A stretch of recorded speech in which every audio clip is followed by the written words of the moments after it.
Chapter 430. Tapestry of Fate. The moment Sunny's essence touched the black wooden surface of the divine memory, Weaver's mask suddenly reached into his very soul and hungrily drank more and then more, and more, and more.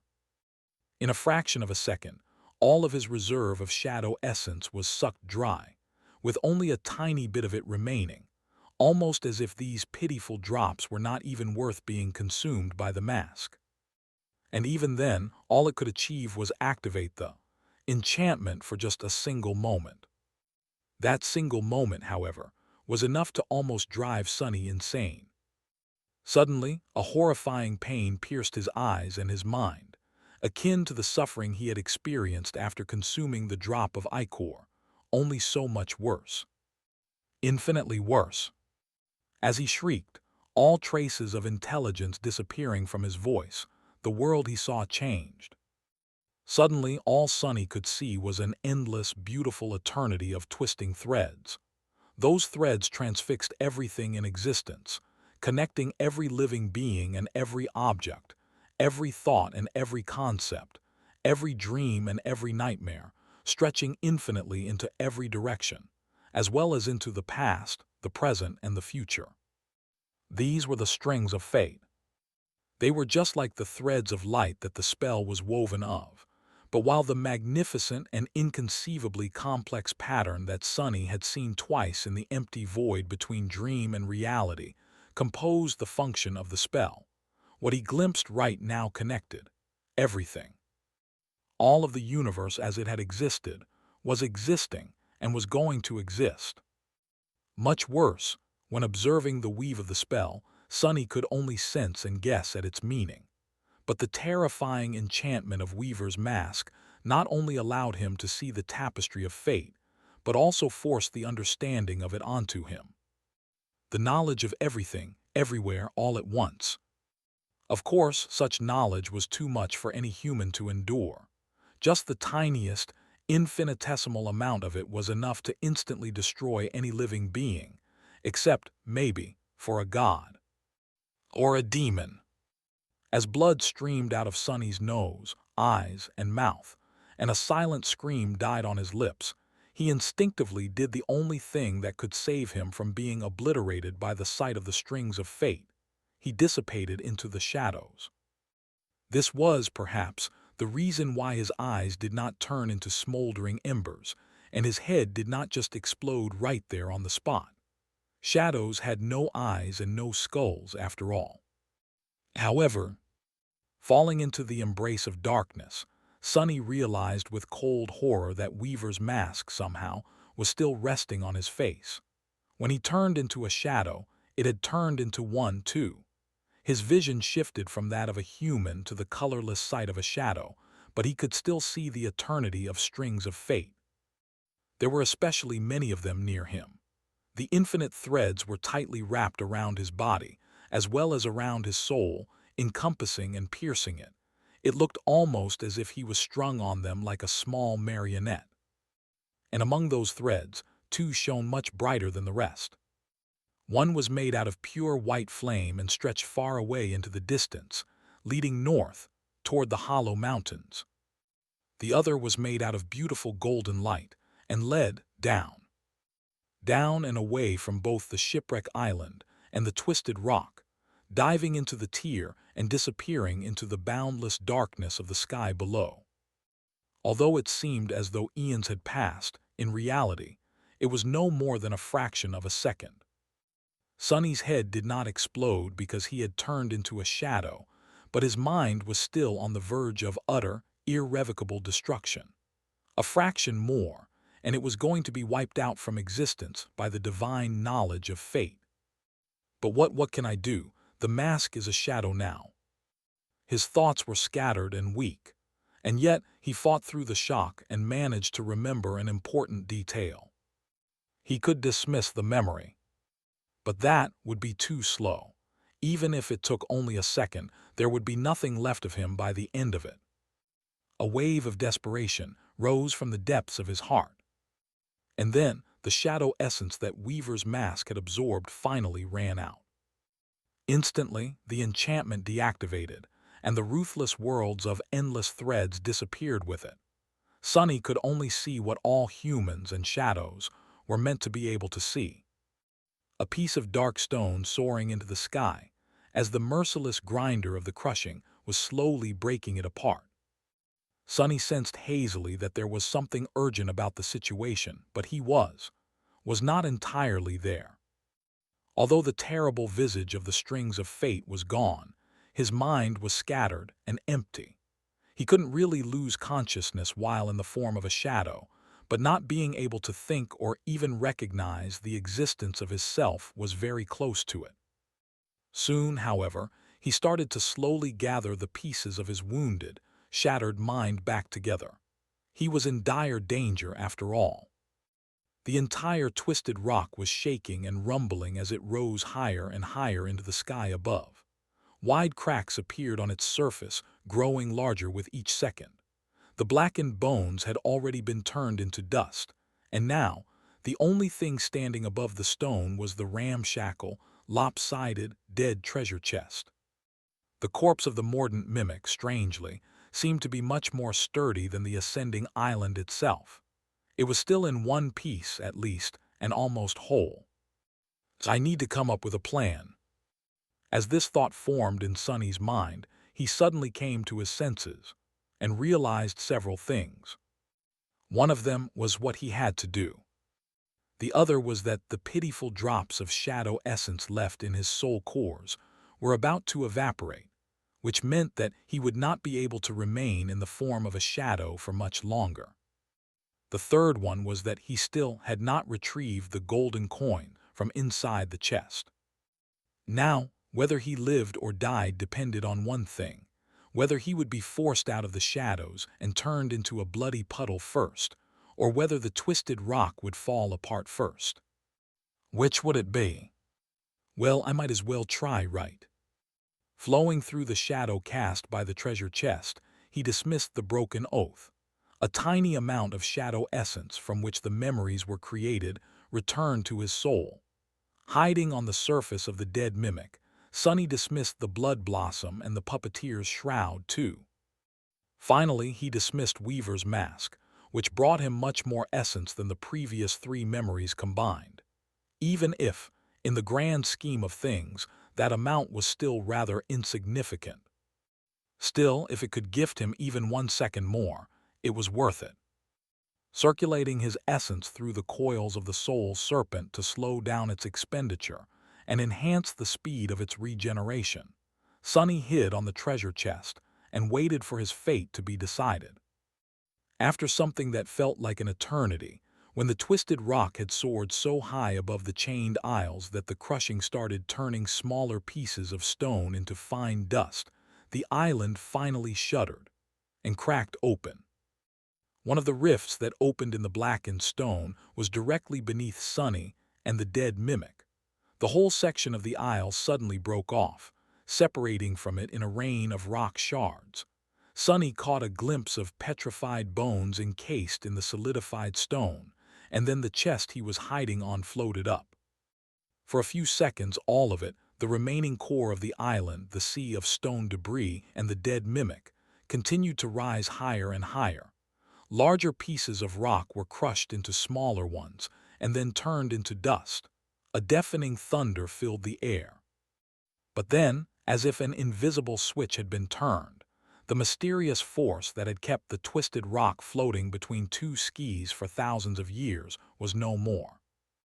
Suddenly, everything that was too heavy to be carried away by wind slowed in its ascent, froze in the air for a few moments, and fell down. The cracked treasure chest tumbled down too, falling toward the sky below. Sunny, who was still just a shadow adhered on its side, saw the world spin around. The last drops of his shadow essence were about to disappear. But that was fine. They would last him long enough to reach the altitude where the crushing wasn't immediately lethal anymore. When it finally happened, Sunny suddenly appeared on the surface of the chest and held onto it for dear life. The pressure of the crushing first threw him against the wood hard enough to break a few ribs, then tried to rip him away. But Sunny would not let go. His damned coins were in that damned chest. Together, he and the dead mimic fell lower and lower, until finally, the crushing weakened enough to allow Sunny to move. Summoning the dark wing, he commanded it to turn into a blur and change the direction of their fall.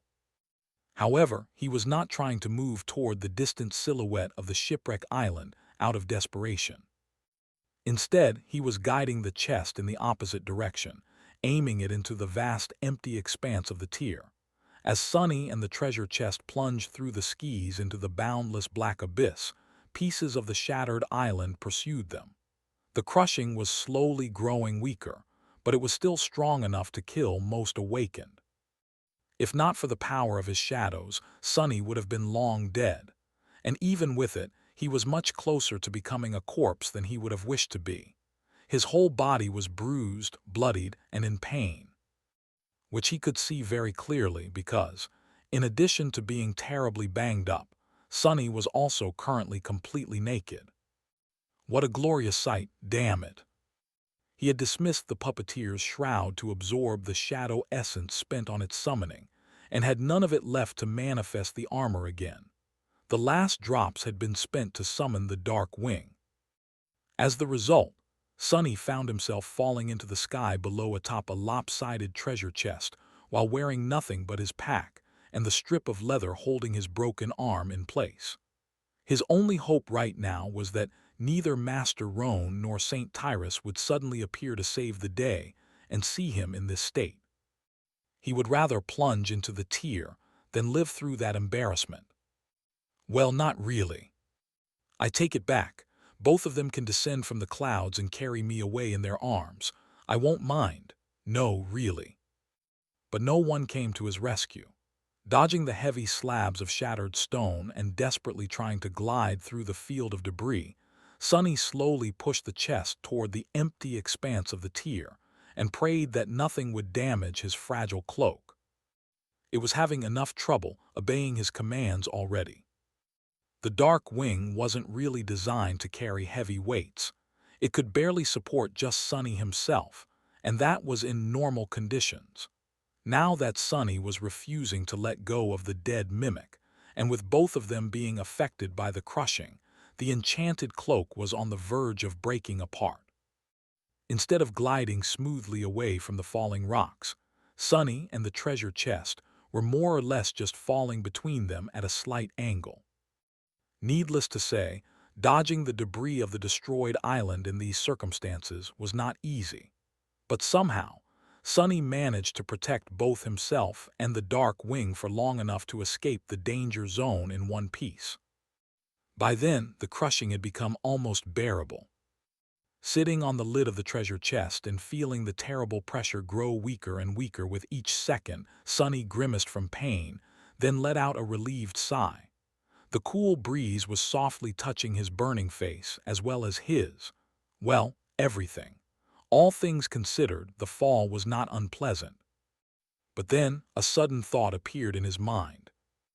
What are you feeling relieved about, idiot? Oh, right. Looking down, Sunny saw nothing but the swiftly approaching, boundless dark expanse of the sky below. The endless abyss that stretched downward forever and from which there was no escape, not unless one knew how to fly. That was where he was headed. Except for the golden string of fate Sunny had seen disappearing into the depth of the tier, he had no reason whatsoever to believe that he would survive the fall into the sky below, let alone ever be able to return to the sanctuary and the real world. Most likely, he was going to go mad and either be devoured by some terrifying abyssal titan or die of hunger. His life almost literally was hanging by a thread. But right now, he didn't care.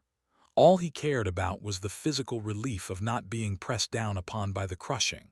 He was still wounded all over and in pain, but experiencing just the normal amount of it was almost euphoric. It's the small things that matter.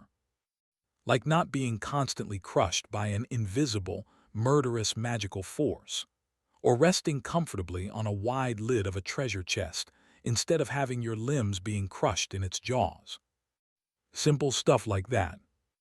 Now that the crushing was almost gone, Sunny used the dark wing to push the dead mimic deeper into the tier, as well as keep it level in the air. The treasure chest was wide and long, and its lid was flat. In a sense, it was almost like a firm, narrow cot. There were worse ways to fall into an endless abyss, really. Sunny stared at the wide sweep of the tier, trying to burn the memory of the golden string of light into his mind. The tier was situated in the center of the chained aisles, and was both vast and absolutely empty. Some people believed that the ivory tower had once stood in its middle, and was the first island to break free of its chains. Over thousands of years, islands that had bordered it were slowly destroyed one after another, causing the tier to grow. By now, it was a couple of 100 kilometers across, and from what Sunny could tell, the string of fate led to somewhere in its very center. The question was, how deep in there was the thing on the other end of the string? The longest someone had flown down into the sky below before turning back was a week.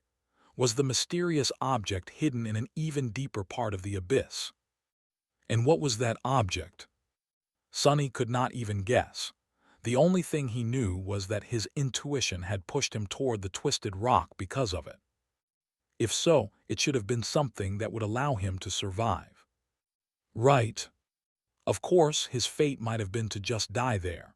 Fate didn't really discriminate against any type of occurrence, including fatal ones. Regardless, Sunny was going to find out. It's not like he had a choice now. Feeling the air get colder, he shivered and watched the sky around him grow darker and darker. Soon, there was no light left in it at all. Sunny had fallen into the sky below. This is sort of grim. Sunny was falling through a boundless, empty void of cold darkness. Far below, false stars were shimmering with pale white light. Their radiance, however, did very little to illuminate the sky below. Everywhere around him, there was just nothing. Sunny was still resting atop the treasure chest, holding onto it with his one healthy hand. He had no reference point to measure how far he had traveled, but suspected that the distance was swiftly leaving the realm of mundane sense and logic. He was not very educated, however. Even he knew that a falling object would forever accelerate at a steady pace, theoretically. That meant that every second Sunny was falling, his speed was increasing exponentially. By now, it had to be simply insane. But he did not really feel that speed. All he felt were wisps of cold wind caressing his skin from time to time. If there was one good thing about the situation, it was that he had accumulated a bit of shadow essence and was able to summon the puppeteer's shroud again. So he wasn't naked anymore, at least. If there was one thing he did know, though, it was the approximate speed with which he could glide forward with the help of the dark wing. Adding the weight of the dead treasure to the equation, he could more or less calculate the distance he was covering horizontally. With that in mind, he guessed that he would reach the middle of the tier in around a day. Problem was, he had no reliable way to measure time as well. There were some clues he could try to use, like the rate of shadow essence regeneration or the state of his wounds, but they were not exactly reliable. In heroic stories, characters often found themselves in similar situations. Every time that happened, the hero somehow managed to measure the passage of time by the state of their facial hair. Sadly, despite being 18, Sunny could not grow even the most pitiful of beards. That was a real shame. I guess I'm not hero material. With a bitter sigh, he stared at the lid of the treasure chest and tried to assess his physical state. Things weren't good, but they also weren't very bad. He had sustained minor internal damage due to the crushing, as well as several rather ugly wounds in the battle against Mimic. The half-healed cuts left on his body by the mirror beast had also opened at some point, and were now hurting once again. The worst injury was, of course, his broken arm. His mental state was also somewhat in shambles after being ravaged by the visage of the strings of fate. Luckily, there seemed to be no long-lasting effects. Even the splitting headache was already growing fainter. Sonny also could not remember the exact details of what he had seen, as if his mind completely erased them from his memory to protect itself. The only thing that remained was the fragment of the memory that he had preserved on purpose, the image of the thread of golden light leading deep into the tear.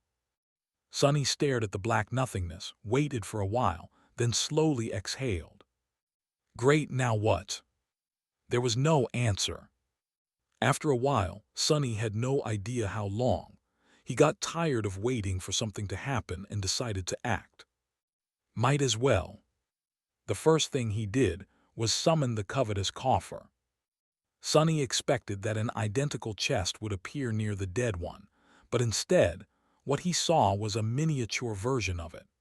A box made of dark wood, with strips of iron reinforcing it, appeared on the lid of the treasure chest. It was about the size of a jewelry box, but not at all elegant. In fact, the covetous coffer looked more mean than graceful somehow. As Sonny stared at it, the lid of the box raised slightly, revealing rows of sharp iron teeth. He blinked. I guess that's all I can manage with my current soul core capacity. Shaking his head, Sonny looked at the coffer and said in an uncertain tone, "Come here." Immediately, 8 short iron legs appeared from under the box, and it scurried over before plopping down near him. Sonny hesitated for a few moments, glanced at his fingers, then cautiously opened the lid of the box. Luckily, it didn't try to bite them off. Taking off his pack, Sonny transferred its contents into the box. Although it seemed rather small, the coffer swallowed all his supplies without any problem. Perfect. Sonny closed the box, patted it on the lid, and dismissed it. Then he summoned the moonlight shard and methodically cut his now empty pack into strips of leather. Using his one healthy hand and his teeth, Sonny tied them into a semblance of a rope, then tied himself to the treasure chest, and finally calmed down. Now his coins weren't going anywhere. Satisfied with his handiwork, Sonny rested for a bit. He was starting to feel tired and sleepy. Falling through the endless abyss turned out to be way less exciting than he had thought. In fact, it was extremely boring. There were still a lot of things he had to do, though. With a grimace, Sonny cautiously shifted his weight and crawled to the end of the chest. There, he used the moonlight shard to widen a crack on the side of the dead mimic and separate 2 long planks of wood from it. Then he made a roll out of the last strip of leather he had and bit down on it. This is going to suck. Without giving himself too much time to think about it, he removed his broken arm from its sling and then proceeded to swiftly set the bones, just like he had been taught. A sharp, blinding pain pierced his mind. When Sonny regained his vision and the ability to think straight, he saw that his arm did not look like jelly anymore. It seemed more or less straight. That will have to do. Hissing and cursing, he used the 2 planks of wood and the strip of leather to create a sturdy splint, then carefully placed it back inside the sling. Now, his broken bones had a good chance of growing back together correctly. Hopefully. After that, Sonny summoned the endless spring and the covetous coffer, took some of his remaining food out of it, and had a strangely relaxed meal on top of the dead mimic's lid. By the time he was done, the sky below did not change at all. He was still falling into its depths, slowly moving the treasure chest toward the center of the tier with the help of the dark wing. He was also absolutely exhausted. Sonny somberly stared at the distant false stars. He stared at them until his eyes started to water, and his thoughts became slow and muddy. Then he stared at them some more. After a while he thought, I can't take it anymore. By then, his reserves of shadow essence were full by a third. Judging that around 24 hours had passed after the destruction of the twisted rock, Sonny sighed, then dismissed the dark wing and allowed the chest to start falling straight down. He was going to have to keep falling into the sky below for 6 more days. At least, probably longer. Sonny shook his head, knowing full well that these estimations had almost nothing to do with reality. Then he did something that he had never thought he would ever do. He cautiously lay down on the long lid of the dead mimic, tightened the rope connecting them together, and closed his eyes.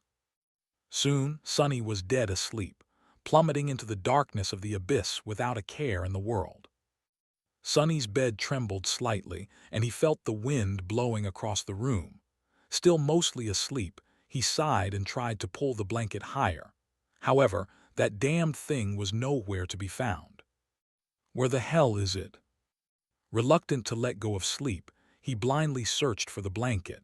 Instead of finding it, though, Sonny suddenly felt his whole bed careen to the side. Startled, he opened his eyes and saw nothing but darkness surrounding him. What the? Oh, right. He wasn't in his small room in the sanctuary. He was plummeting into a lightless abyss atop the corpse of a fallen devil instead. Sonny stared into the darkness for a bit. Then he yawned. Well, at least I slept well. Indeed, he was feeling rather refreshed. Most of his aches had either disappeared or grown milder, and even his wounded mind felt soothed. He felt rested, energized, and much better overall.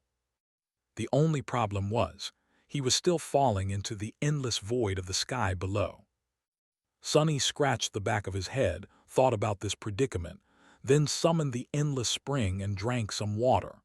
Then, he concentrated and tried to assess the situation. The situation was absolutely the same. He was surrounded by nothing. Nothing had changed while he slept, and there was nothing he could do about it. Sonny sighed and stared at the treasure chest beneath him. After a while, he thought, if you think about it, this is just next-level pettiness. Not only did I kill this poor bastard, I even went so far as to take a nap on top of its dead body. Talk about insulting. Somewhere down below, false stars shimmered with white light. Judging by how much of his shadow essence had regenerated, Sonny judged that he slept for about 12 hours. A bit longer than usual, but he was really exhausted after everything that had transpired. These calculations of his, of course, were very rough, but if he assumed them to be correct, that would mean that he had left the sanctuary 6 days ago. He had no idea how long it was going to take to reach the thing on the end of the golden string of fate, but had to assume that it would take at least a week, much longer than that, most likely. Back in the real world, his body was safely hidden in the luxurious sleeping pod in the basement of his house. The pod would keep it alive for months, so Sonny was not too worried about his physical well-being. Yet, would anyone miss him? Probably not. Kai and Effie were used to his long ventures into the dream realm, and even if none of them had been as long as this one was going to be, they would just assume that he was too lazy to answer their messages and go about their business. They were famous heroes now, after all, with packed schedules and plenty of problems of their own. Teacher Julius didn't expect any reports from him, either. The lookouts in the sanctuary were not in the habit of keeping a detailed record of who went in and out of the citadel. The most anyone was going to think about him would be when Cassie arrived from the Night Temple, and he wasn't there to help St. Tyrus receive her.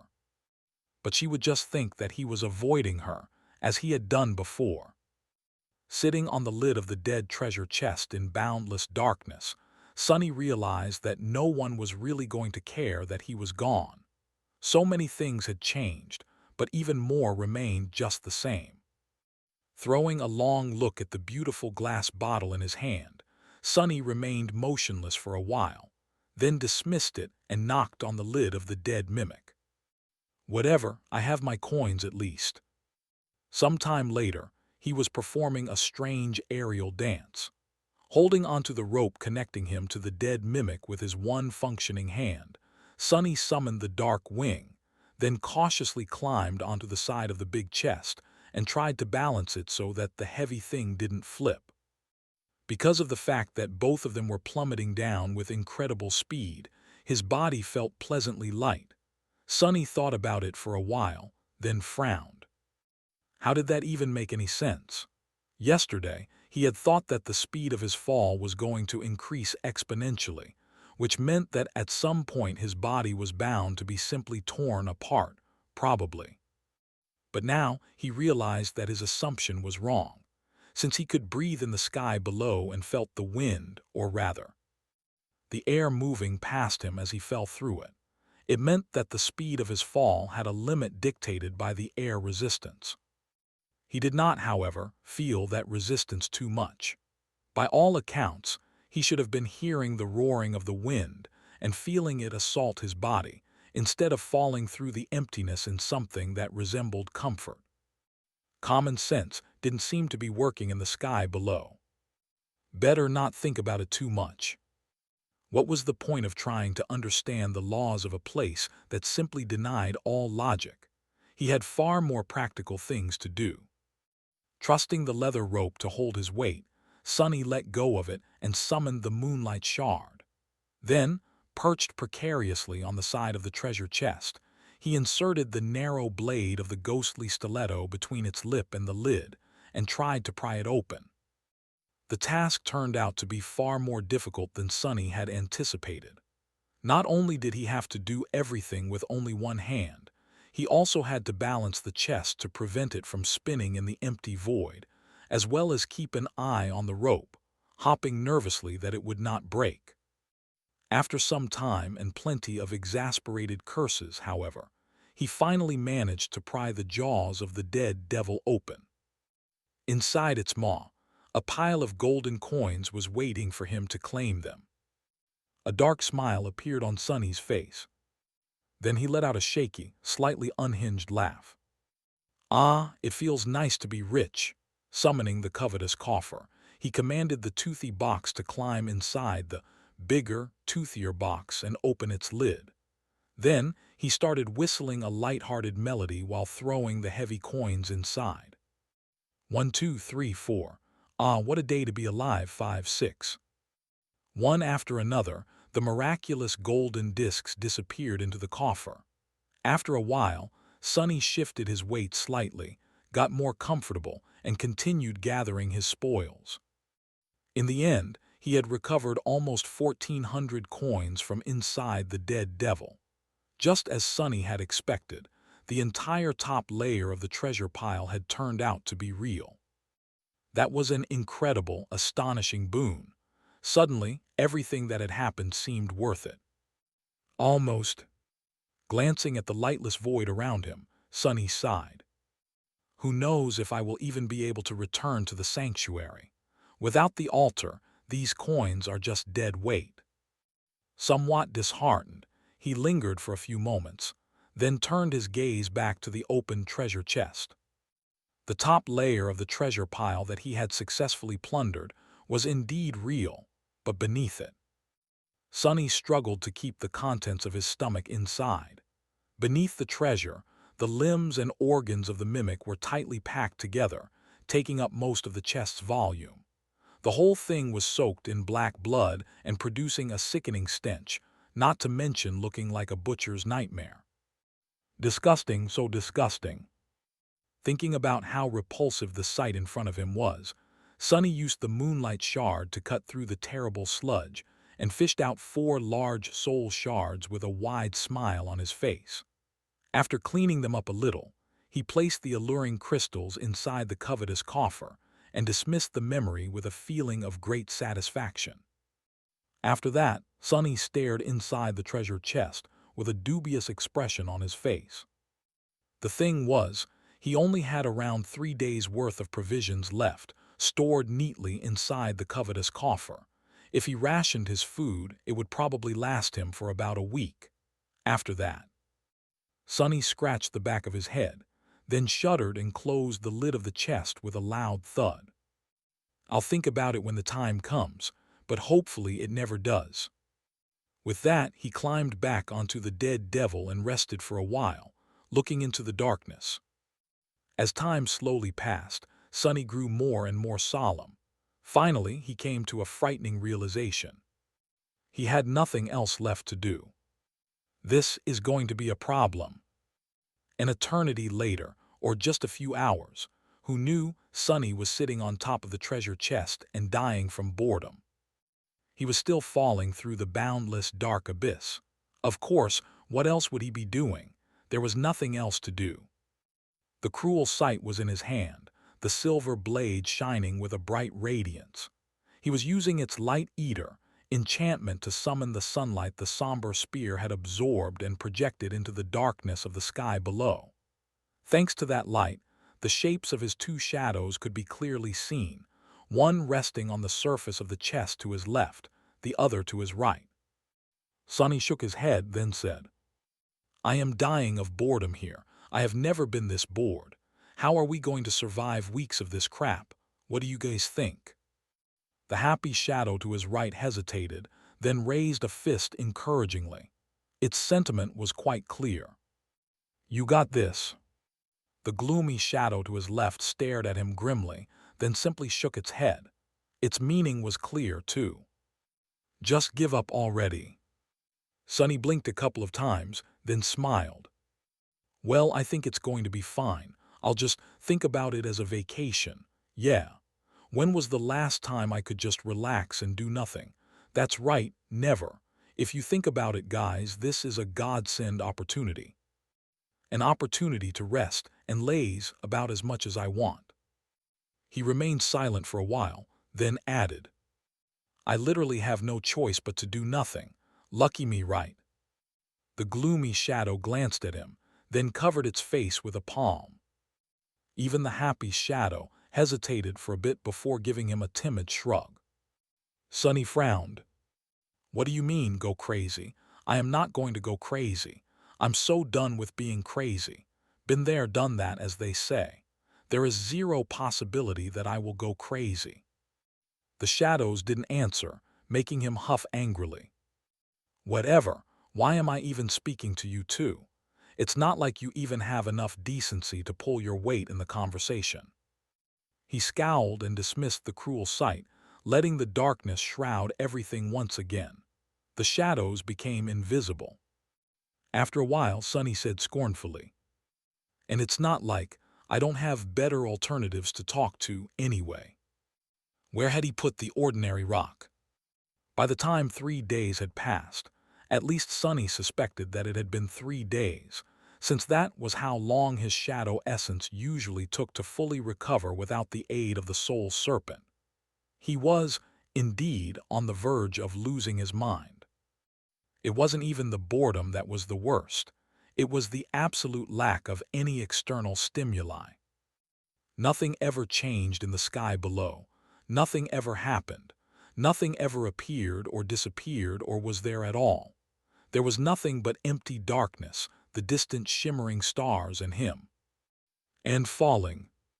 At the start of it all, Sunny had been worried that he would encounter evil, colossal, inconceivably horrifying creatures in the abyss. That was what one would expect from an abyss, right? But there was none. By now, he almost hoped to encounter a stray titan or two. He had heard that people were prone to going insane in isolation, but never expected to be in such a situation himself. Sunny had spent the first day thinking about this and that, remembering his experiences and trying to learn something from them. He wondered about the mirror beast and the cruel sight. Why was the silver spear even called that? Then he understood.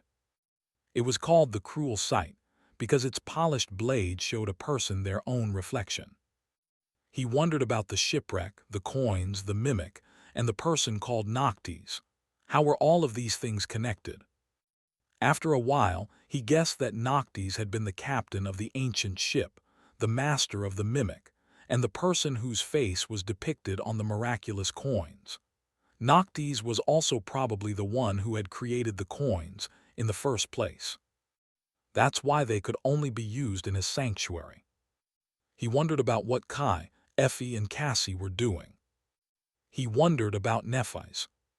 On the second day, he summoned the runes and saw that she had become a devil. Sunny stared at the counter that showed 2/4000 with a deadpan expression, then sighed and dove into the soul sea. There he had studied all of his memories and the shadows of all the creatures he had killed. That only took him a couple of hours, or an eternity. On the third day, Sonny just lay on the lid of the dead mimic and stared into the void. His mind was starting to behave in strange ways. Although there was nothing around him, Sonny could sometimes see strange shapes and silhouettes in the darkness, as well as hear distant noises. He wanted to think that they were real, but knew that it was just the result of prolonged sensory starvation. Human minds were weird that way. They couldn't really withstand a lot of nothing. Suddenly, the story of a man who had to turn back after 7 days of descending into the sky below out of fear of going insane made much more sense to him. To make himself perceive at least something, Sonny summoned the silver bell and rang it in the darkness, listening to the melodious ringing as it disappeared into the abyss. And now he was sitting on the treasure chest, looking at the distant stars and speaking with the ordinary rock. "So how has your day been, Rock?" The memory answered in his own voice. "Same old nothing, yours." Sonny remained silent for a while, then said, "I am enjoying my vacation." The ordinary rock laughed. "Sounds wonderful. How is your vacation going?" He sighed. "Splendidly. I've yet to hit the rock bottom." For a while there was nothing but silence. Then a new question came. "Why is it so dark?" Sonny smiled weakly. "Why wouldn't it be dark? This is the sky below after all." But then he froze. And what? The voice that asked the question had not come from the ordinary rock. That voice was not his own. Sonny shuddered. The voice he heard was not his own. It sounded pleasant and calm and seemed to have come from the darkness of the sky below itself. Have I finally lost it? His first thought was that he had gone crazy again and was now hearing things. His second thought was much less comforting. Damnation! Had he summoned some unholy titan from the depths of the sky below, after all? Sonny outstretched one hand, ready to manifest the cruel sight, but then hesitated. If the owner of the voice was not a figment of his imagination, but some harrowing being of the void, was it really wise to agitate it? Would the silver blade even do anything against it? Calm down, calm down. Maybe you just imagined the whole thing. As if to answer his thoughts, the void laughed softly. "Ah, my apologies. I seem to have startled you." Sonny gulped. The pleasant voice seemed to belong to a young man, but no matter how hard he looked into the darkness, he couldn't see anyone or anything nearby. He was reminded of his first meeting with Kai only this time. This time, things were much more frightening. "And no worries. I just didn't expect to hear another human's voice here. You are a human, right?" The void was silent for a while, then answered in a neutral tone. "A human. I used to be a human once, I guess." Sonny realized that he couldn't even pinpoint the direction from which the voice was coming. It was just there somehow, everywhere, around him. He tensed, then asked cautiously, "Used to, then what are you now?" The voice disappeared for a few moments, then sighed. Finally it answered. "Lost." Sonny blinked. What the hell does he mean? Lost, as in lost in the sky below. The darkness let out a sad laugh. "No, not in the sky below." As Sonny felt cold shivers run down his spine, it hesitantly added, "I am sorry. I haven't spoken to anyone in a long, long time. Instead of lost, it would be more proper to say that I am one of the lost. My body in the waking world was destroyed, but my soul continues to exist here in the dream realm. I hope that explanation is more clear." One of the lost. Sonny knew of these people, although he had never met one in person. Just like there were hollow people whose souls were destroyed, leaving an empty body behind, there were also the lost. People whose bodies had somehow died in the real world, leaving their souls stranded in the dream realm. There wasn't a lot of them, since most of the time the soul perished shortly after the body had, but there were some. Knowing that the owner of the voice was one of these lost souls made Sonny relax a little, not that he had any reason to believe that the stranger was telling him the truth. He could have been a nightmare creature still. Or something worse. But even if he was lost, that didn't explain how they were able to converse.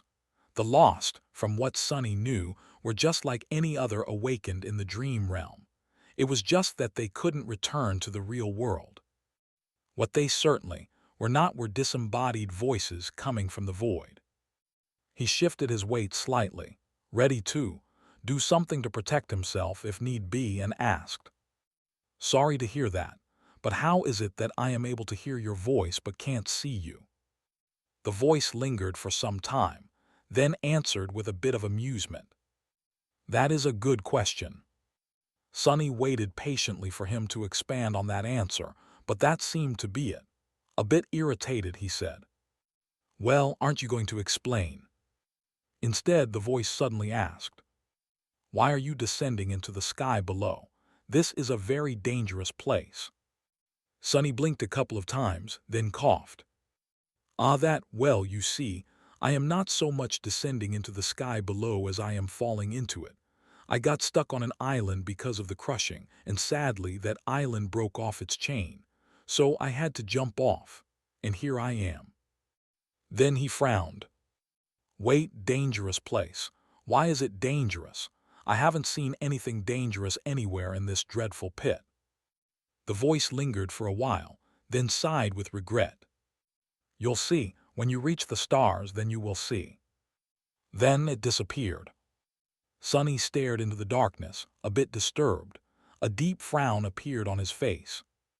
"What do you mean? What will happen when I reach the stars?" But there was no answer. No matter how long Sonny waited, the voice did not speak to him again. The void was silent and empty, just as it had been before. In the end, he just massaged his temples and cursed. What the hell was that? Did he imagine the whole thing? Had his mind finally cracked? Sonny stared at the ordinary rock, as though expecting it to actually talk and corroborate his story. Sadly, the memory could only repeat the sounds it had recently heard. Wait, the sounds it had heard. Sonny hurriedly commanded the rock to repeat everything it had recorded in the past few minutes. Then, feeling cold sweat appear on his forehead, he listened to his own voice speaking to nothing. His words were repeated, but where the words of the strange voice should have been, there was nothing but silence. Dismissing the ordinary rock, Sonny clutched his hair and groaned. "Crazy? I've gone completely crazy. Curse it all. It has been just 4 days, and I'm already turning back into a lunatic." Not even a full week passed by, and he was already going insane. This is the worst vacation ever. After a while, he frowned. Despite being mostly sure that the whole thing was just a symptom of his sanity slowly breaking apart, Sonny cautiously crawled to the edge of the chest and looked down at the distant shimmering stars. Was he imagining things, or did they seem to be a little closer? After the conversation with the disembodied voice of the void, whether it was real or not, Sonny felt different. Not exactly better, but at least not as lost and unmoored as before. That would be really ironic if the voice was just a figment of my imagination, wouldn't it? The empty void around him didn't seem as empty anymore.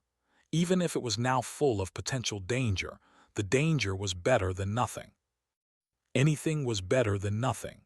After 4 days spent in the endless silence of the dark abyss, Sonny realized just how terrible nothingness was. The human mind was simply not built to withstand it. In any case, he wasted some time staring at the distant stars, and then got to thinking. Now that his cores were once again full of essence, he had no tool left to measure time. After considering his options for a while, he summoned the cruel sight and activated the dark mirror, enchantment. Even though he had no enemies to fight in the sky below, simply keeping the enchantment active was going to drain his shadow essence. Sonny felt that he could keep it going for about 2 hours straight. After his reserve of essence became approximately half empty, he dismissed the cruel sight and sat cross-legged in the center of the dead devil's lid. Plummeting through the lightless void, Sonny inhaled deeply and closed his eyes. Then, he concentrated on the flow of essence through his body, feeling it permeate every fiber of his being. Directing it into the coils of the soul serpent, he felt its flow accelerate and widen. By using the shadow, he was going to replenish all of the spent essence in about a day. That was going to be his clock from now on. Sonny exhaled, directed the shadow essence into his left hand, and concentrated it in his thumb, then in his index finger. Thanks to the soul serpent, his control of the essence was better than that of most awakened. However, it was still rather crude. Sonny innately knew how to enhance his physical attributes by expending it, but wasn't really efficient with how he did it. To him, it was a matter of instinct. He just thought about making his hands stronger, and the essence flowed like a torrent to achieve the desired effect. That was how all young awakened used it. True masters, however, were much more intricate in their control of essence.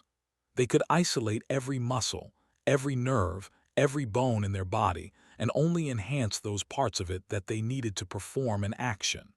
Their expenditure of essence was more akin to a trickle than a torrent, but achieved the same result. That's why between two awakened with similar soul core capacity, one could be able to fight at his peak physical prowess for much longer. Now that Sonny had nothing else to do, he decided to really work on this aspect of mastery over his own body and soul. He had practiced essence control before, of course, but between the constant need to hunt down nightmare creatures and the fact that Soul Serpent served as an effective replacement for months of training, not as much as he could and should have. Directing the flow of essence into his right hand, Sonny sighed and thought. Vacation is over. 2 more days passed, or rather, 2 cycles of spending shadow essence with the help of the cruel sight, and then waiting for it to regenerate, which Sonny had decided to count as days. He spent that time meditating as he controlled the flow of the essence through his body, sleeping, and feeling hungry. Now that Sonny was rationing his food, the feeling of hunger that he had forgotten ever since becoming infected by the nightmare spell returned. Even then, his supplies were on the verge of running out. He only had enough for 2 meager meals left. After that, Sonny was either going to have to starve or consider opening the treasure chest again and gnawing on the dead devil's raw meat. Both possibilities seemed rather bleak. What he was more concerned about, however, were the shimmering fake stars of the sky below. Now, he was more or less sure that they were slowly growing larger. If not for the conversation with the voice of the void, he would have never noticed the subtle change. But after being alerted to their importance and spending a lot of time observing the stars, he had become convinced that the voice, whether it was one of the lost, a nightmare creature pretending to be human, or simply a manifestation of his damaged psyche, had been right. He was slowly drawing closer to the stars burning in the deepest reaches of the abyss. If only the voice had told him why, exactly, the stars were dangerous. Luckily, on the 7th day of his plummeting through the sky below, the voice returned.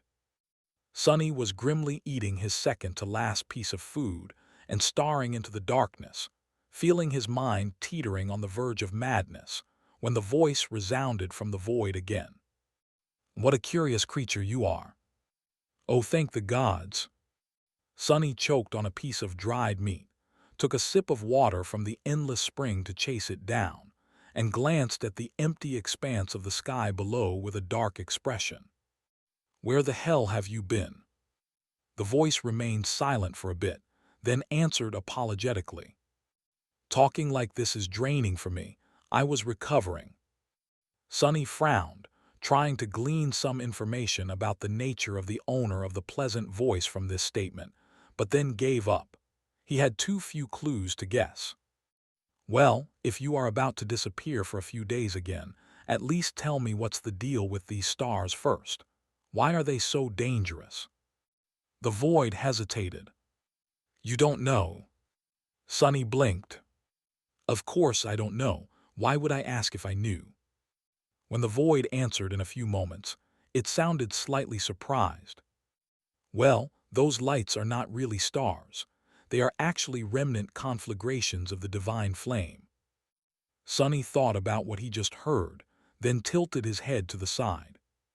Divine flame. What? Why would divine flame burn in the depths of the sky below? The voice chuckled. Then it said with a bit of amusement, how do you think the sky below came to be? A long time ago, this was a beautiful and prosperous land, you know. The amusement drained from its voice, replaced with something much darker. But then its prideful ruler provoked the wrath of the Lord of Light. The Lord, you probably only know him as Sun God, brought down his heavenly flame upon the lands, shattering the earth and burying an unquenchable fire beneath it. The void grew silent and then sighed. Over the ages, that fire devoured everything, the earth, the land, even reality itself. All that is left is this empty abyss, and the remnant fragments of the divine flame still burning deep below. So, I am sorry to say this, but unless you know a way to survive the searing heat of the all-destroying heavenly fire, you will probably burn to death in a few weeks. Sunny sat silently for a few moments, thinking. Sun God. So the ruler of this land had angered the gods, and one of them struck down their kingdom. He could just imagine it, a vast pillar of incandescent white flame falling from the skies, piercing the ground and causing the whole region to fracture, its fragments falling into the searing inferno of the divine flame one after another. Well, not all of them had fallen. He glanced up, wondering if the chained isles were created to save the citizens of the destroyed kingdom from annihilation. If so, that prideful ruler must have been not so simple themselves. Who would be powerful enough to dare resist the wrath of the gods? And what had that being done to provoke it? But more importantly, how the hell did the voice of the void know so much about it? A subtly suspicious expression appeared on his face. Really, this is very interesting, and how exactly do you know all this? Sunny hesitated, and then cautiously added, did you, perhaps, have something to do with that prideful ruler? The voice was silent for a moment, and then suddenly exploded with sincere laughter. Oh my, I wish. Wouldn't that be grand? But no, I am just an awakened who had studied the chained isles, probably the same way that you have studied them in your travels. The ruins here are all but destroyed by the endless cycle of the crushing, but if one knows where to look, there are still some answers left to find. Sunny smiled. True, but I am actually a research assistant for the Wilderness Survival Faculty of the Academy, and yet I have never seen any of the information you possess in the database. With the level of access that I have, that is very strange, isn't it? The voice chuckled. How am I supposed to report my findings to the Academy? I can't even leave the dream realm. Sunny blinked. That actually made a lot of sense. Sort of. Lost or not, an awakened still had to survive somehow in the dream realm, so they were bound to live in one of the citadels. Probably. So it wasn't like they had no contact at all with the real world, even if it was only through the other inhabitants of their citadel. Unless the owner of the voice was not a usual lost, or was lying to Sunny, or was just a figment of his imagination. He frowned. By the way, where are you, exactly?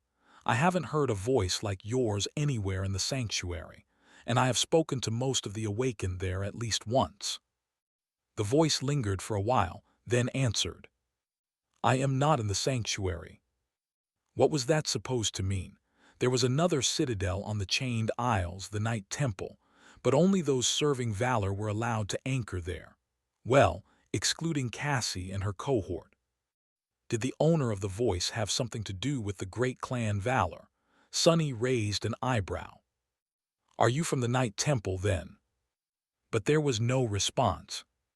It seemed that the mysterious young man Sonny had been speaking with, if he was even real, had once again reached his limit, thus ending their conversation. Sonny sighed. I swear to gods, this is even more annoying than when Effie leaves me on read. Who knew that a voice of the void could be more irritating than someone who had been almost literally raised by wild wolves? No manners, no decorum. Soon, Sonny regretted not asking the voice necessary questions. He would have to be more strategic with his words in the future. Survive heavenly fire, survive heavenly fire. Sonny glanced at the stars and felt that they had drawn even closer. How was he supposed to withstand the searing heat of the divine flame? Could that flame burn shadows? He didn't really have an answer, but felt that it would be at least damaging to him, even in his shadow form.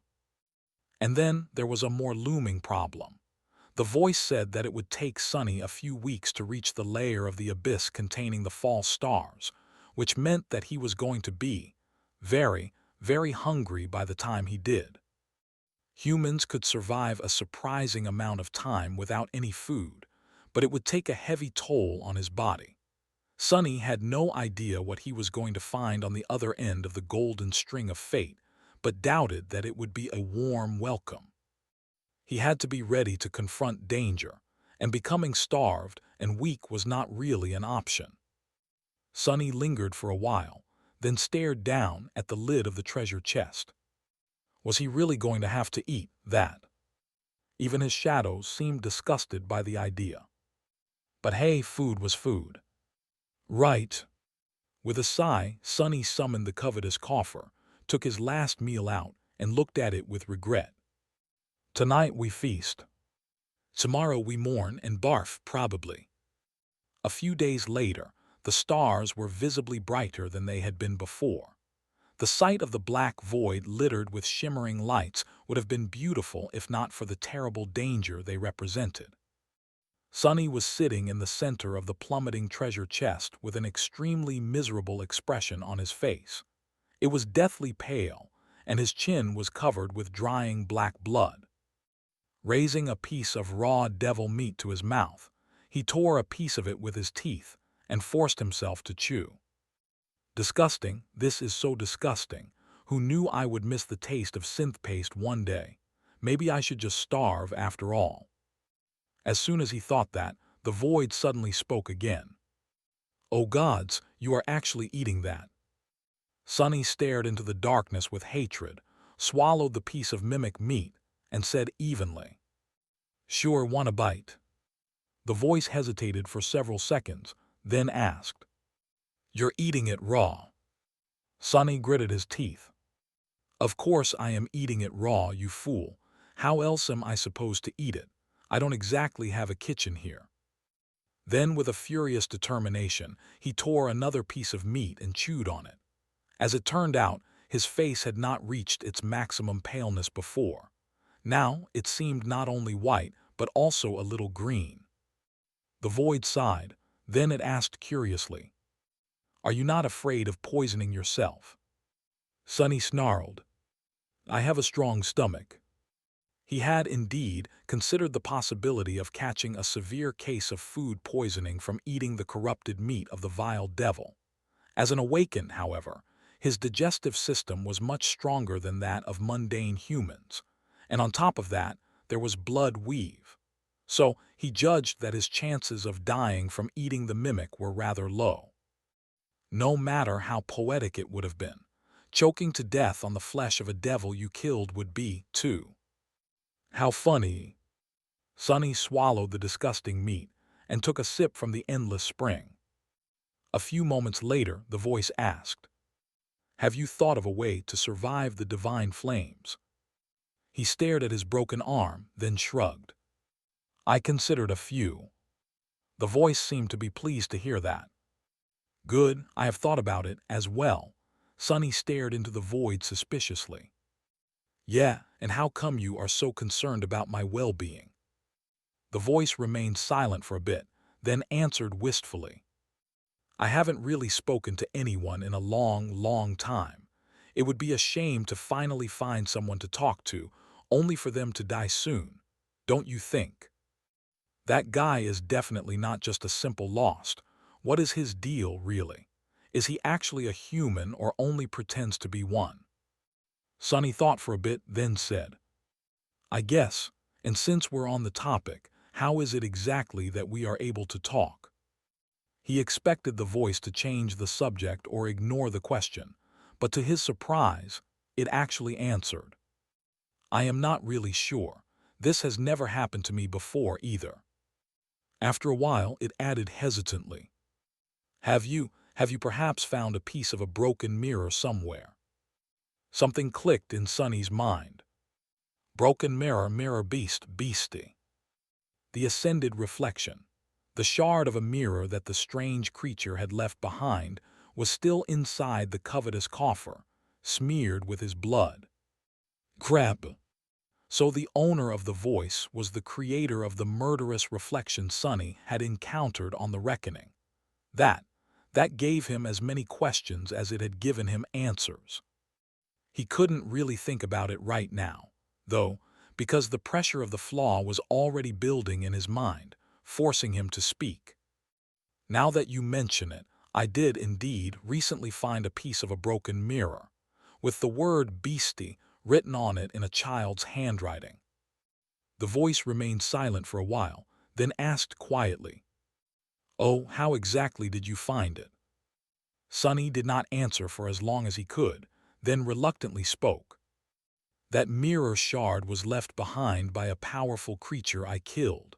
I took it with me, thinking that it might turn out to be important.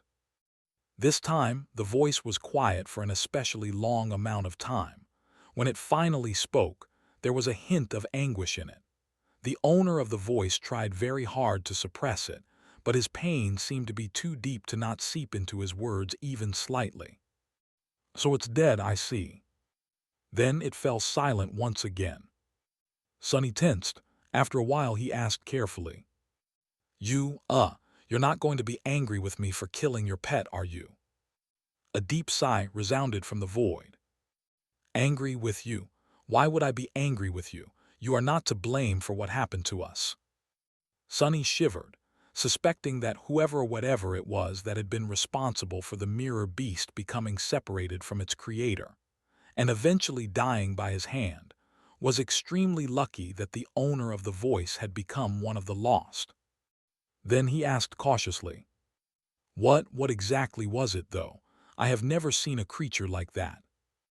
The voice seemed more in control of itself when it answered after a few long moments.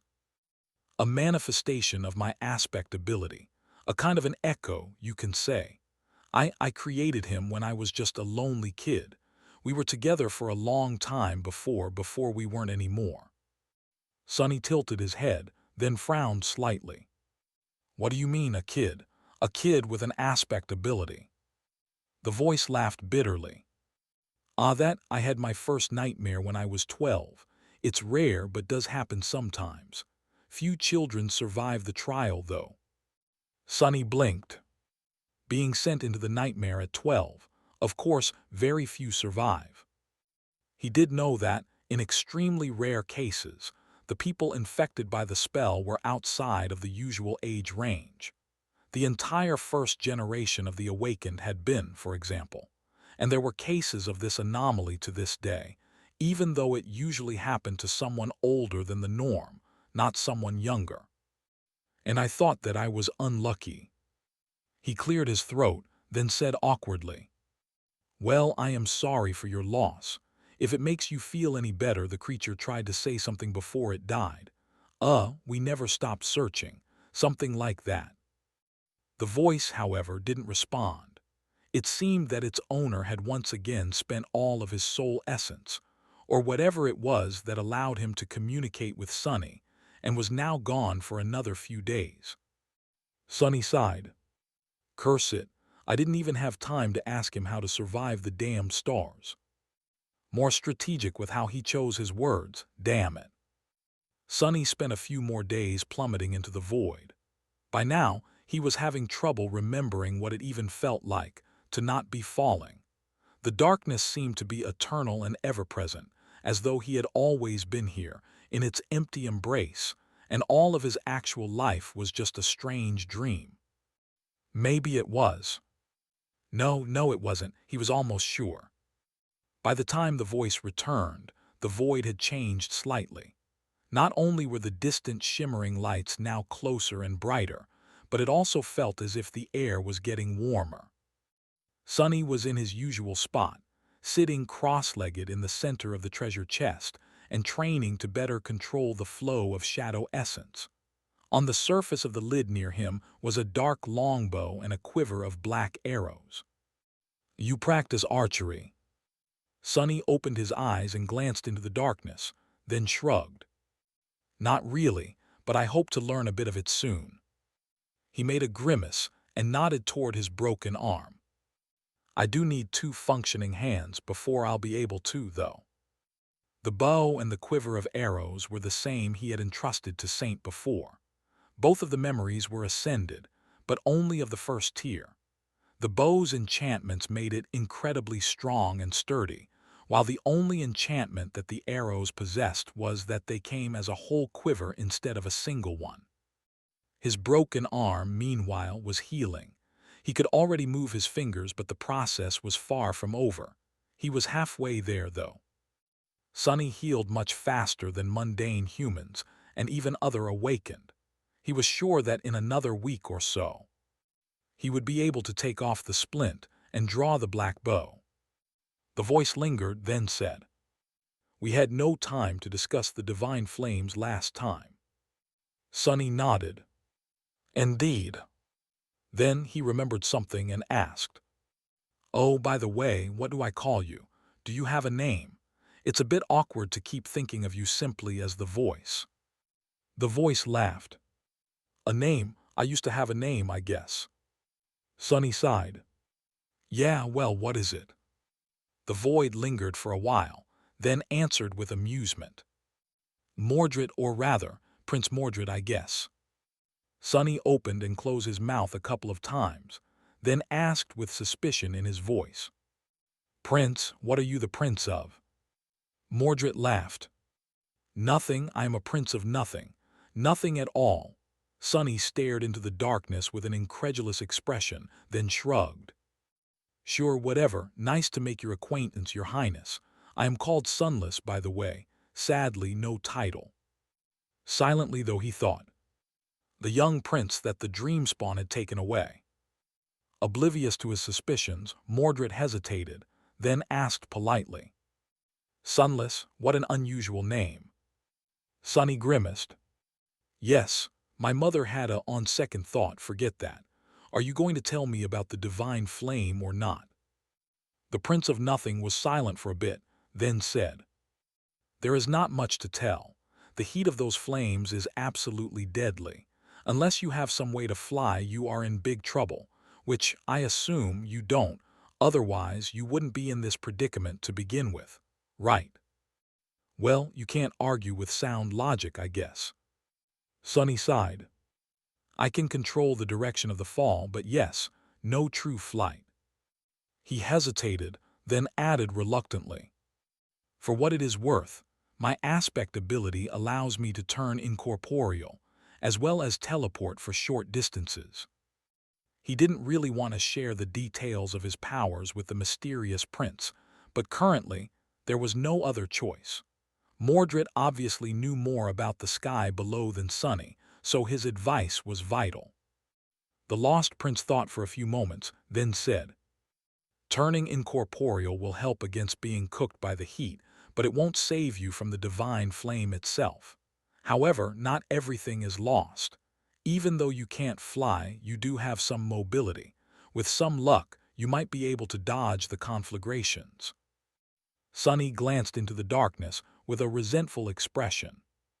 "That I already figured out myself. Tell me something that I don't know, genius." The void chuckled. "Fine, but only because you asked nicely." Then it disappeared. Sonny's face twitched. "Goddamn, he's gone again." But a second later, Mordred's voice suddenly resounded from the darkness.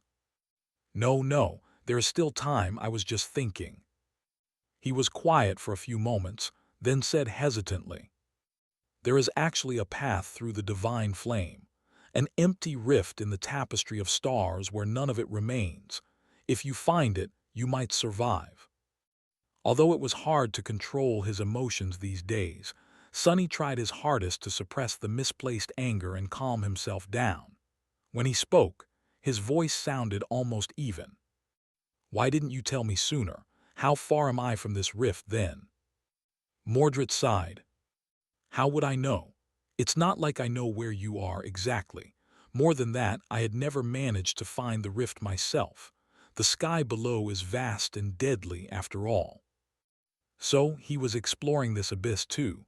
Why? What's out there beyond the fake stars? Sonny tilted his head, then asked cautiously, "If you never found it, how do you know that it's there?" The void remained silent for some time. After a while, when Mordred spoke again, his voice sounded distant and weak. "The tier, it should be somewhere near the tier, I think." With that, Sonny felt that he was alone in the darkness again. This time, the mysterious prince was truly gone. He sat motionlessly for a while, staring into the endless nothingness of the sky below. Near the tier.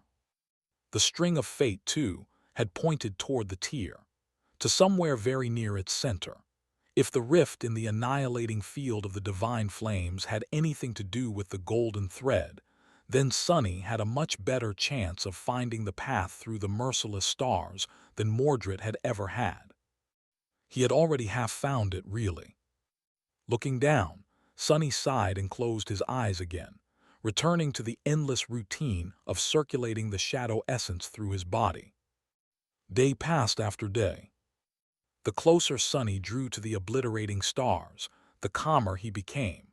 Now that mortal danger was getting near, his mind had no time and reason to slowly destroy itself. The absolute nothingness of the void that had assaulted it, too, was much less empty now. Not only was it full of threat, but also of heat and light. And shadows. Sonny had dismissed the leather elements of the puppeteer's shroud and undid the bands of its upper garment. Stripped to the waist, he meditated in the darkness, the soul serpent coiling around his pale and lithe body. Because of the rough diet of only eating the poisonous meat of a dead devil, he had practically no fat left. His skin looked a bit feverish and was drawn tautly across his lean muscles, making for a sight that was both splendid and a little disturbing. His broken arm had almost healed, so he removed the splint and spent some time every day doing simple exercises to bring it back to its former strength. He had to be cautious not to overexert it too soon, though. The plan of how to survive the field of stars was slowly forming in his mind. It was bound to be a gamble one way or another, but Sonny was not going to give up without doing everything he could to survive.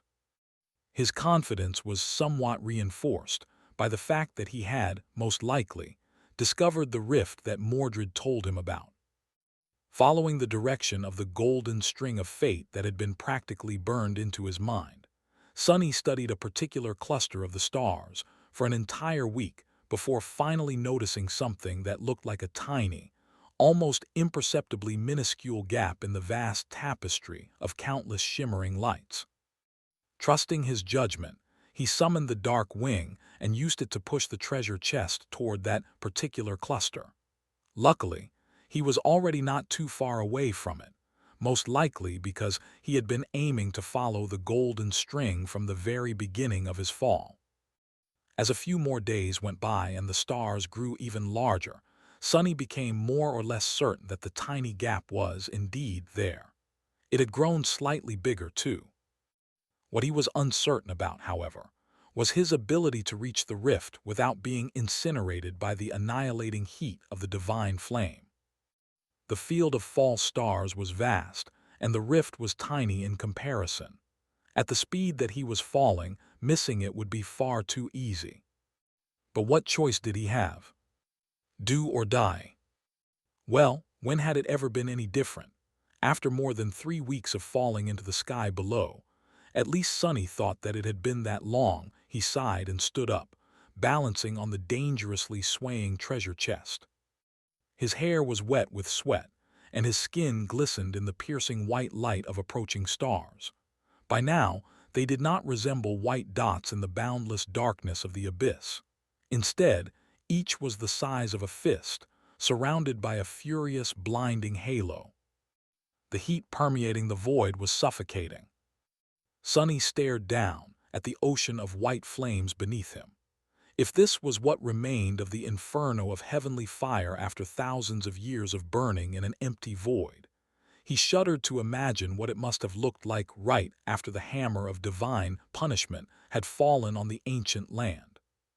His gaze was locked on a small, empty space between several radiant stars. The rift. This was his goal. As Sonny stared darkly at the tiny patch of emptiness amid the vast field of flame, the void suddenly spoke. Have you, Is that what a large tattoo you have?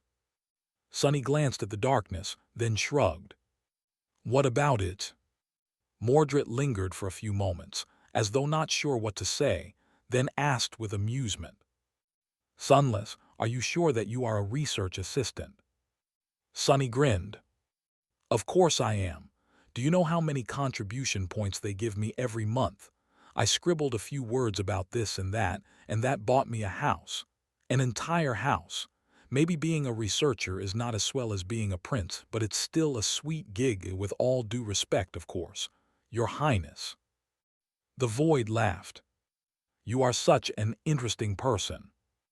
Sonny stared into the void with an incredulous expression. You are a bit of an enigma yourself, are you not? Mordred remained silent for a bit, then asked, Are you ready for what is about to come? Instead of answering, Sonny pointed to the ocean of merciless stars. Look there. When the lost prince spoke, his voice was strangely regretful. I can't really see that well. What is it? Oh, right. Sonny hesitated for a few seconds, then said, I think I found the rift you told me about. Mordred asked with surprise in his voice. Really, you found it? Sonny shrugged. We'll see. You said that it should be somewhere under the tier, right? Since I fell right into the tier, there's a chance that I'm right. The void lingered, then said in a somber tone, What if you're not? Sonny smiled. Then it has been nice knowing you. Anyway, anything else you want to tell me before you go?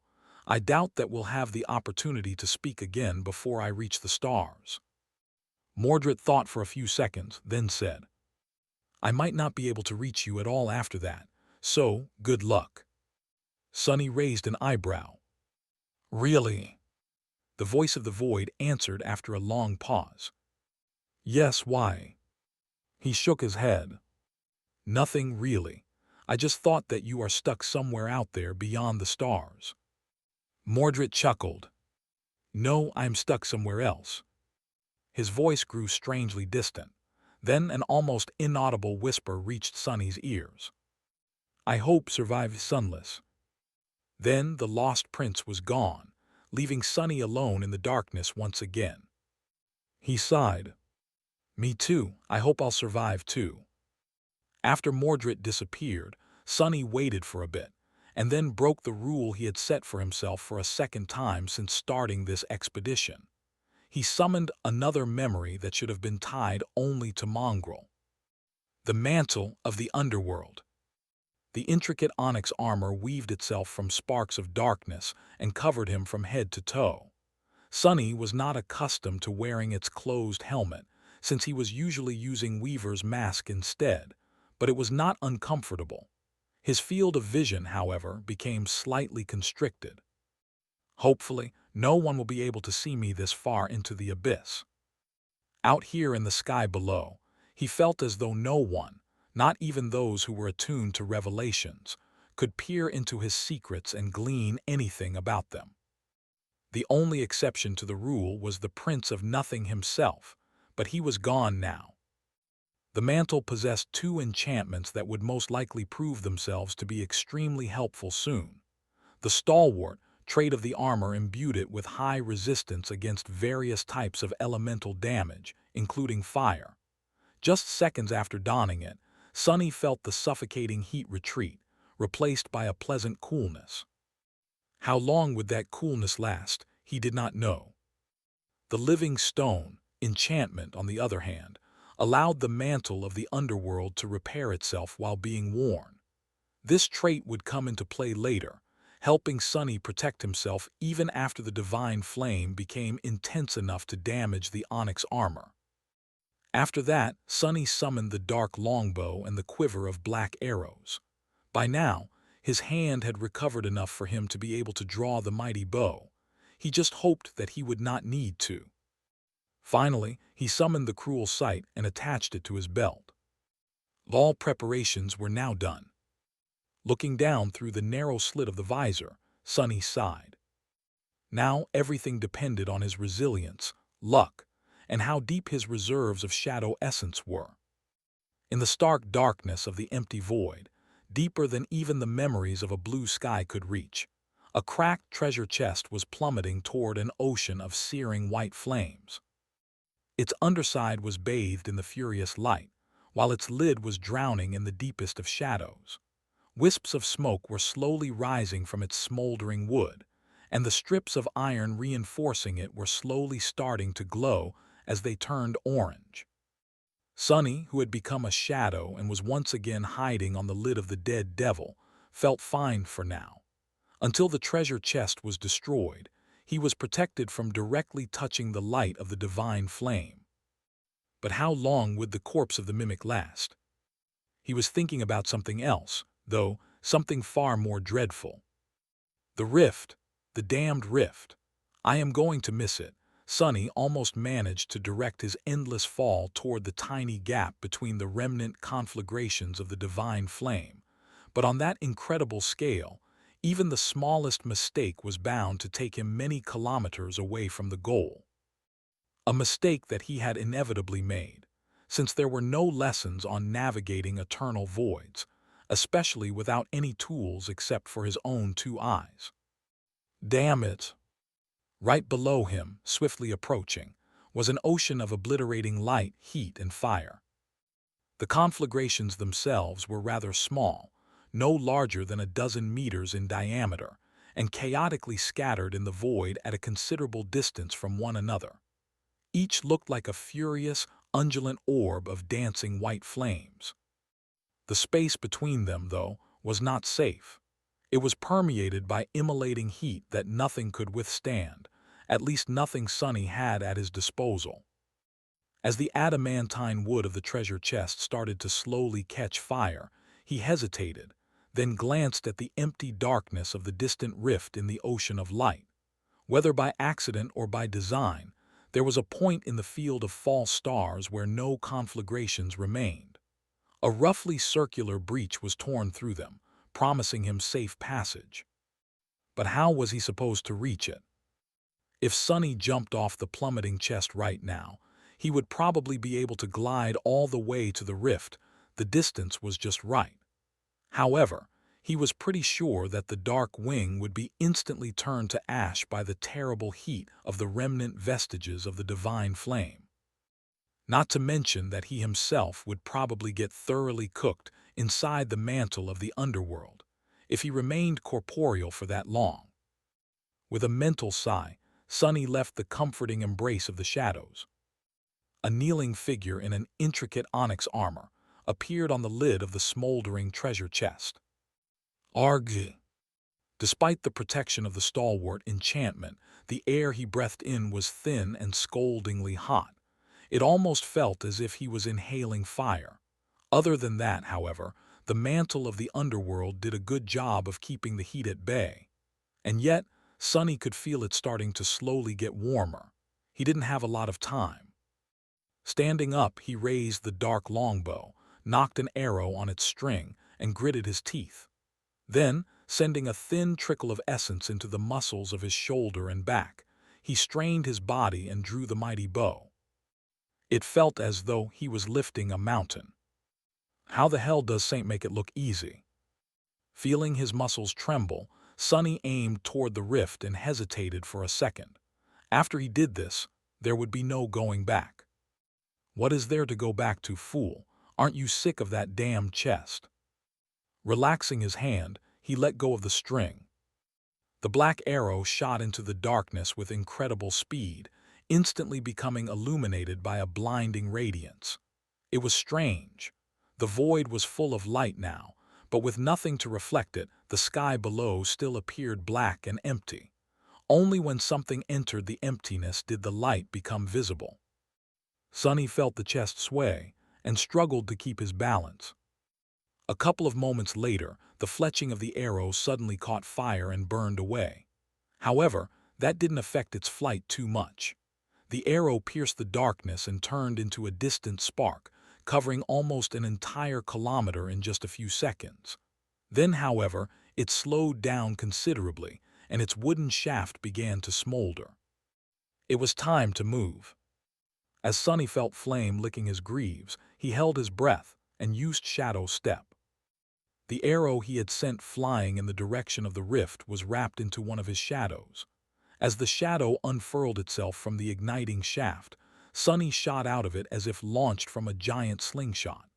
As soon as he left the shadow, it instantly wrapped itself around his body and then slid toward the quiver. Grab! Sunny found himself flying through the darkness with nothing to support or shield him from being directly exposed to the immolating radiance.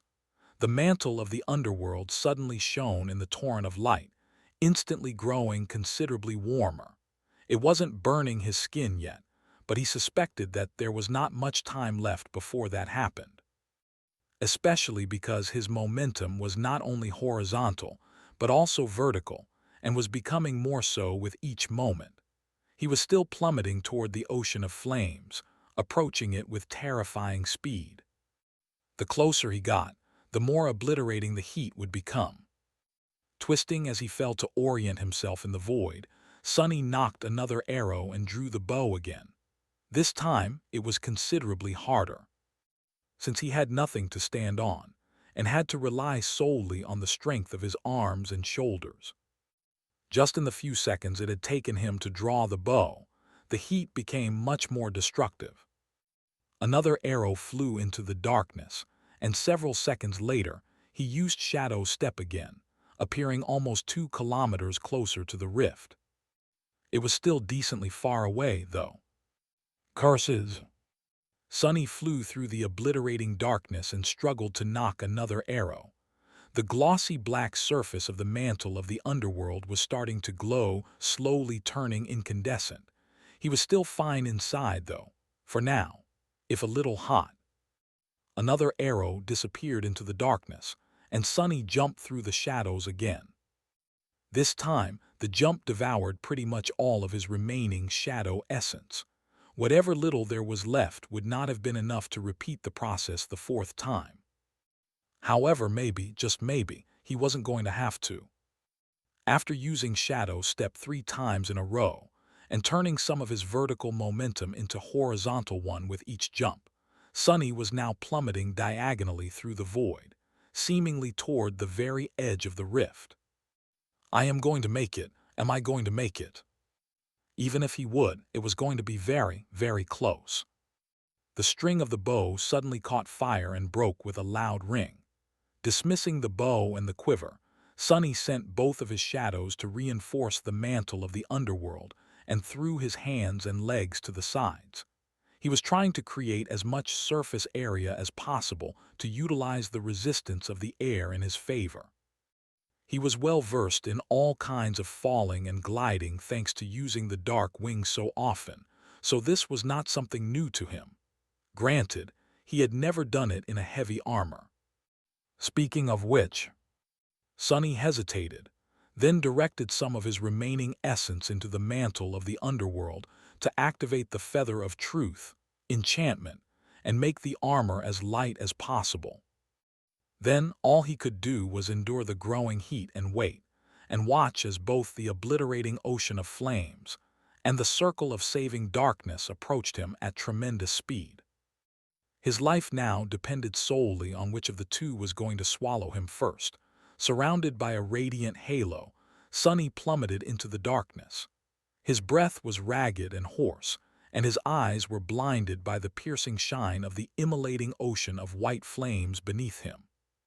Fearing that his eyes would be permanently blinded by it, he closed them, which helped a little. Hot, it's so hot.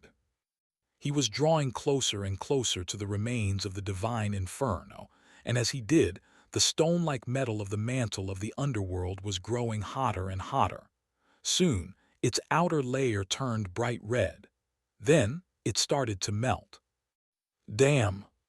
Sunny directed more of his remaining essence through the coils of the soul serpent, activating the living stone, enchantment of the underworld armor. As the onyx melted and cracked, causing him excruciating pain, the mantle began to repair itself. Before anything could fully breach the surface of the incandescent onyx, the damage was undone. For now, the enchanted armor could heal itself faster than it was being destroyed, in large part due to being augmented by both of his shadows, perhaps. Sunny encountered another problem, though.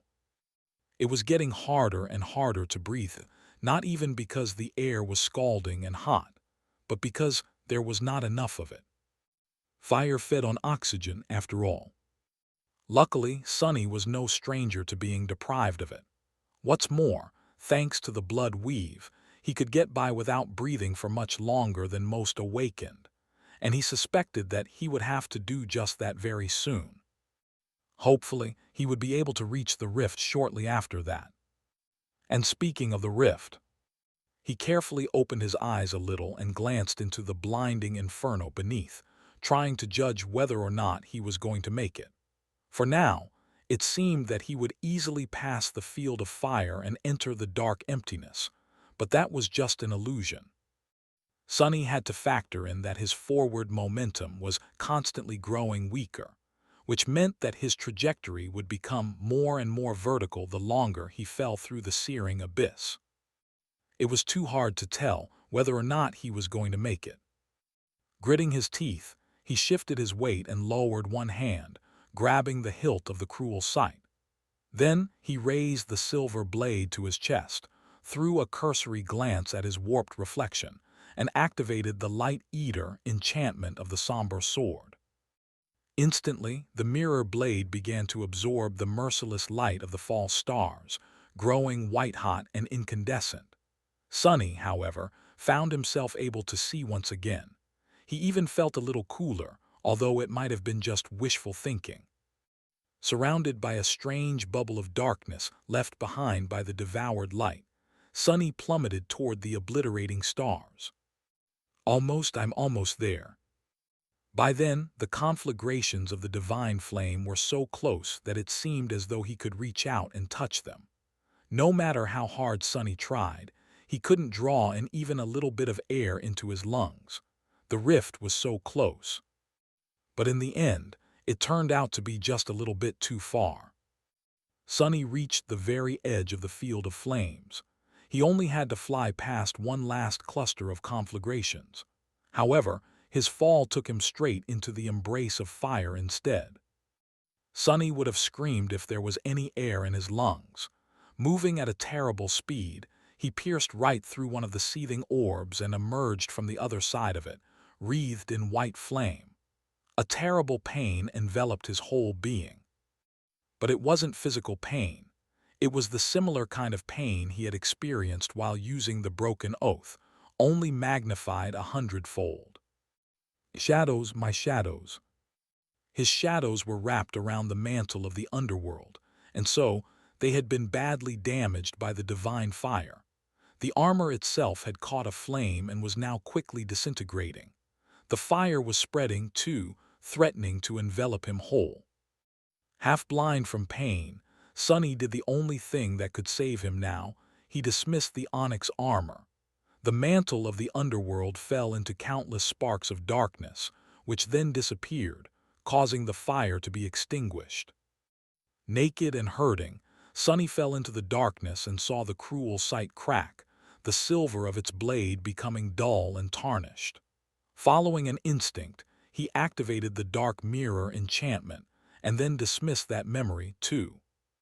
Finally, he wrapped the wounded shadows around himself and circulated what little shadow essence he had left through his entire body, spending all of it to make himself more resilient. And then he felt cool wind touch his blistering skin. Sonny fought through the terrible pain and opened his eyes. Behind him, there was a wall of ruthless radiance. But in front of him, there was nothing but darkness. He had reached the rift. Hurts, everything hurts. Crap, this is so unfair. Sonny flew deeper into the rift, creating more distance between himself and the conflagrations of the divine flame. Of course, they were too close for him to feel comfortable, but at least he could breathe again and wasn't being cooked alive. Well, at least not very fast. Before being badly hurt by the divine flame, Sonny had hoped that somehow, miraculously, he would turn out to be immune to it. He was technically a shadow of a sun god's descendant, after all. Why wouldn't he be immune to the manifestation of his master's domain? Well, his master's indirect ancestor's domain, to be precise. Plus, he was not just any shadow, but a divine one left behind by Shadow God himself. Light and shadows were two sides of the same coin, weren't they? As it turned out, the divine flame didn't care. Arg. Currently, Sonny was falling through the rift. He had reached its center and dove straight down, hopping to stay as far away from the surrounding stars as possible. It was as though there was a tunnel of empty darkness torn through the very heart of the field of flames, and he was following it down. Down, down, down. It was hard to even conceive of a world where he wasn't constantly falling down. Now that he had no mantle of the underworld to protect him from the blaze, Sonny was suffering a lot. Rift or not, the air was still permeated by the unbearable heat. His skin was red, with patches of it blistering. Some of it was badly burned by his unfortunate clash with the divine flame, and because he had not dismissed the burning mantle of the underworld fast enough. It was not life-threatening, though. Yet. Come on, end Goddammit. But the field of flames showed no signs of ever ending. Until it did. After a while, when Sonny was on the verge of losing conscience from the constant heat, he noticed that the scattering of the immolating stars around him became a bit thinner. And then even more so. And then, suddenly and without any warning, he fell out of the field of divine flame and found himself surrounded by nothing, but blessed nothing once again. The radiant inferno was now above him, growing further away with each second. It looked as if heaven was on fire. And beneath him, Sonny looked down and shivered. What's how? His eyes widened in shock. Out there in the empty darkness of the void, something even darker loomed, hidden from the radiant light of the ocean of flame above. Sonny peered at the distant black silhouette and shivered. What the hell? What is it doing here? Far below him, a small island cut from dark stone floated in the endless emptiness, surrounded by drifting slabs of shattered obsidian.